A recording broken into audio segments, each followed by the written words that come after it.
Hello' ছাত্ৰ-ছাত্ৰীসকল, আজি তোমালোকৰ কাৰণে মই ক্লাছ 10ৰ চেপ্টাৰ 3 পৃথিৱীৰ ভূগোল এই পাঠটোৰ শ্বৰ্ট কুৱেশ্যন আনসাৰবোৰ লৈ আহিছোঁ আৰু এইখিনি তোমালোকে চাই যাবা।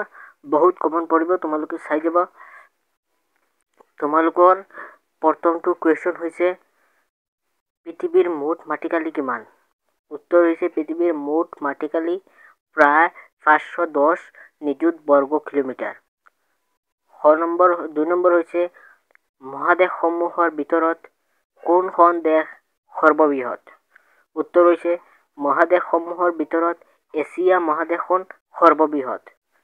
3 নম্বৰ হৈছে মহাসাগৰসমূহৰ ভিতৰত কোনখন সাগৰ সৰ্ববৃহৎ? উত্তৰ হৈছে মহাসাগৰসমূহৰ ভিতৰত প্ৰশান্ত মহাসাগৰ সৰ্ববৃহৎ।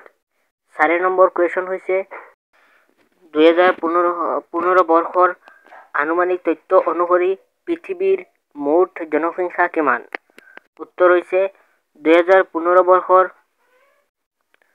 আনুমানিক তথ্য অনুসৰি পৃথিৱীৰ মুঠ জনসংখ্যা 730 কোটি বা 7.3 মহানিযুত।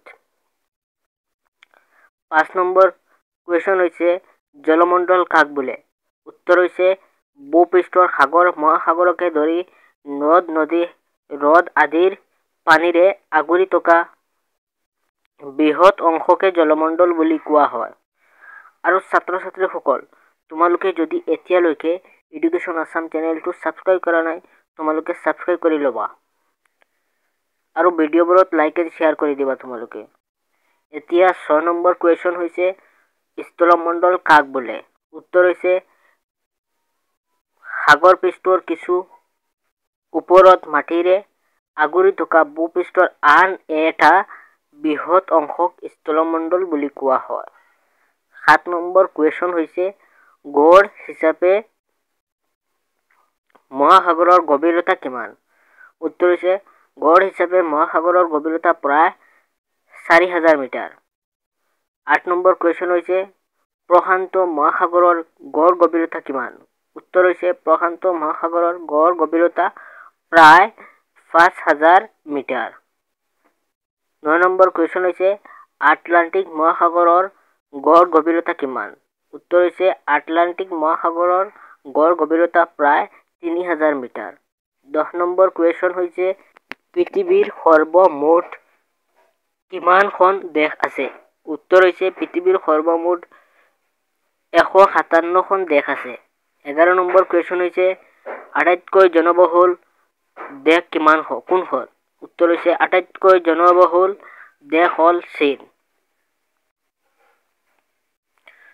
12 নম্বৰ কুৱেশ্যন হৈছে আটাইতকৈ কম জনসংখ্যা দেশ কোনখন? উত্তৰ হৈছে আটাইতকৈ কম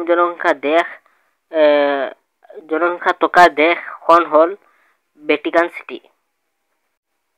13 নম্বৰ কুৱেশ্যন হৈছে পৃথিৱীৰ কিমান শতাংশ স্থলভাগ আৰু কিমান শতাংশ জলভাগে আগুৰি আছে? উত্তৰ হৈছে পৃথিৱীৰ 29% স্থলভাগ আৰু 71% জলভাগে আগুৰি আছে। 14 নম্বৰ কুৱেশ্যন হৈছে 2015 বৰ্ষৰ আনুমানিক তথ্য অনুসৰি পৃথিৱীৰ মুঠ জনসংখ্যা কিমান? উত্তৰ হৈছে 2015 বৰ্ষৰ আনুমানিক তথ্য অনুসৰি পৃথিৱীৰ মুঠ জনসংখ্যা হ'ল 730 কোটি। 15 নম্বৰ কুৱেশ্যন হৈছে সমগ্ৰ বিশ্বত মুঠতে কিমানখন দেশ আছে? উত্তৰ হৈছে সমগ্ৰ বিশ্বত মুঠতে 157খন দেশ আছে। 16 নম্বৰ কুৱেশ্যন হৈছে 33 সাগৰ বুলিলে কি বুজায়? উত্তৰ হৈছে কিছু কাল অতিক্ৰম কৰাৰ পিছত পেনজিয়াৰ প্ৰায় সোঁমাজেৰে পূব-পশ্চিমকৈ এটা সংকীৰ্ণ আৰু দীঘল সাগৰৰ সৃষ্টি হৈছিল। ইয়াকে 33 সাগৰ বোলে। 17 নম্বৰ কুৱেশ্যন হৈছে পৃথিৱীৰ মুঠ জনসংখ্যাৰ প্ৰায় কিমান শতাংশই উত্তৰ গোলাৰ্ধত বাস কৰে? উত্তৰ হৈছে পৃথিৱীৰ মুঠ জনসংখ্যাৰ প্ৰায় 90% উত্তৰ গোলাৰ্ধত বাস কৰে। 18 নম্বৰ কুৱেশ্যন হৈছে 2014 বৰ্ষৰ আনুমানিক তথ্য অনুসৰি দক্ষিণ আমেৰিকা মহাদেশৰ মুঠ জনসংখ্যা কিমান? উত্তৰ হৈছে 2014 বৰ্ষৰ আনুমানিক তথ্য অনুসৰি আমেৰিকা মহাদেশৰ মুঠ জনসংখ্যা 407 নিযুত। 19 নম্বৰ কুৱেশ্যন হৈছে এছিয়া মহাদেশত কিমানখন দেশ আছে? উত্তৰ হৈছে এছিয়া মহাদেশত 51খন দেশ আছে। 20 নম্বৰ কুৱেশ্যন হৈছে আফ্ৰিকা মহাদেশত মুঠতে কিমানখন দেশ আছে? উত্তৰ হৈছে আফ্ৰিকা মহাদেশত মুঠতে 53খন দেশ আছে।